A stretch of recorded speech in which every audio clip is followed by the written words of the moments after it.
December 21 రేపు శనివారం మనం పగలు తక్కువగాను రాత్రి ఎక్కువగాను చూడబోతున్నాం. సూర్యుడు డిసెంబర్ 21 ఉదయాన్న 7:10 ఉదయించి సాయంత్రం 5:28 అస్తమించబోతున్నారు. అంటే దాదాపు 8 గంటలు పగలు 16 గంటలు రాత్రి ఉందన్నమాట. దీన్నే వింటర్ సోలిస్టైజ్ అంటాం. దీనికి కారణం ఏంటో ఒకసారి చూద్దాం. భూమి ఎప్పుడు స్ట్రైట్ గా ఉండదు, నిటారుగా ఉండదు, కాస్త టిల్ట్ అయి ఉంటది అన్నమాట.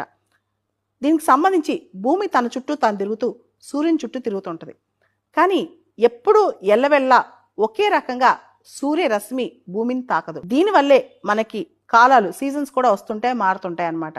డిసెంబర్ 21 అనేది నార్థన్ హెమిస్ఫియర్ లో షార్టెస్ట్ డే, సదరన్ హెమిస్ఫియర్ లో లాంగెస్ట్ డే.